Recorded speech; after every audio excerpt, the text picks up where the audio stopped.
Thank you so much for speaking to Bloomberg. Are you confident that at this point that you haven't overpaid for Foster's? Yes, we think we've paid a fair price. We're very happy with it. I think they are happy with it. We moved our price up from the original offer in June by 2.8%, which we think is eminently fair and reasonable to get a recommendation and to get a scheme of arrangement, which should go through much faster than with any other process. It saves us disruption, saves the business disruption, and it gives us certainty. So we think all very justifiable. Will there be any restructuring at Foster's? We haven't made any decisions and certainly no announcements about that. We have indicated that we can see areas of cost saving, and that'll take various forms.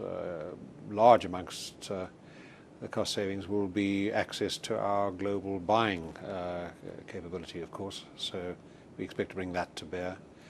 A large-scale restructuring I don't anticipate. Now, some of your investors or some analysts are concerned by the fact that actually this acquisition means that you will dilute your presence overall in the emerging markets. Is this not something that you're concerned about, given the fact that we're almost, well, I don't know if we're in a recession or looking at a recession, but we're certainly not growing? Well, the first point is that we're a global brewer. We're not just an emerging markets brewer. We have existing positions in developed markets such as the US, here in the UK, Italy, Netherlands, and so on. Having said that, we have a very strong growth profile by virtue of our exposure to emerging markets. And the point is that if you take revenue or volumes, the change in our overall profile as a result of this acquisition is not all that major. We will still be effectively 70% an emerging market brewer by those measures, both before and after this transaction. So we still will have the most favourable, the strongest exposure to emerging markets of all the big brewers, and that will remain. And even with this acquisition, there'll be emerging markets really driving your growth in the future, because they're drinking more, and I guess they don't have the troubles that we have here in Europe and in the US. Well, everything is linked to everything, of course. There is a global slowdown going on which affects pretty much everywhere in the world. Having said that, our businesses in the emerging markets in Latin America and Asia and Africa are all growing well because those economies are doing better, as you say, than the developed economies. Australia is certainly doing better in growth terms than either Western Europe or the States.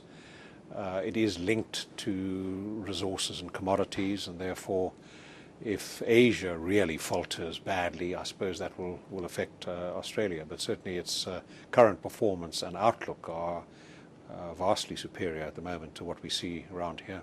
And so how much of synergies and how much is this acquisition actually going to bring to your bottom line? Well, it'll produce quite a strong growth rate in profit, partly because of the market itself, but also partly because of the synergies that we'll be able to bring to bear. So we have guided to high single-digit operating profit growth, which is very respectable by anybody's standards over the next few years from there. In addition to that, of course, we've got the organic growth that comes out of our emerging markets position as well. Was there ever a moment where you actually doubted that you could buy this company because of the market volatility? It's a tough environment out there, and shareholders want to be very careful.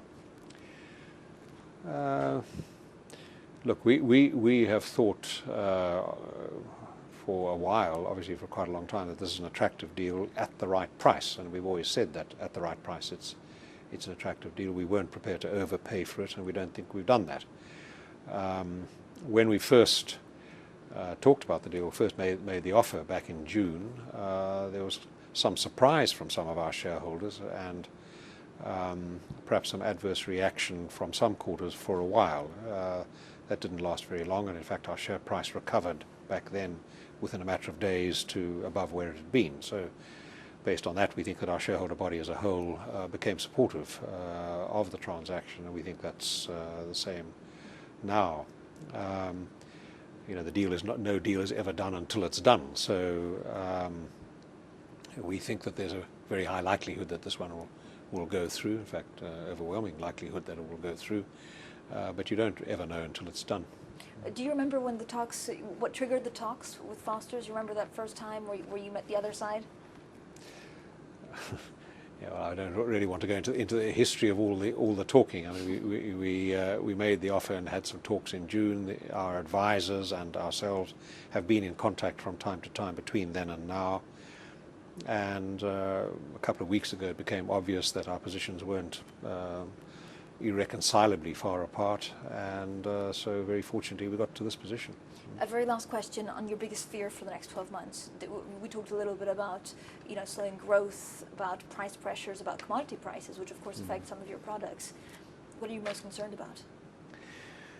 Well, I suppose to an extent we're concerned about what everybody else is concerned about the stability in Europe, the US, when those big consumer economies will start recovering.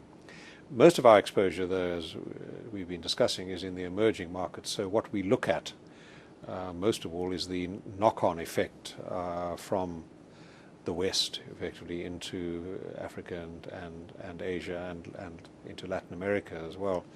Now, at the moment, that doesn't seem to be, the events here don't seem to be carrying over too dramatically into those parts of the world. So I suppose our hope is that our emerging market positions will continue to be relatively unaffected by that. And I hope our greatest fear, to answer your question, is that that's not the case. Thank you so much.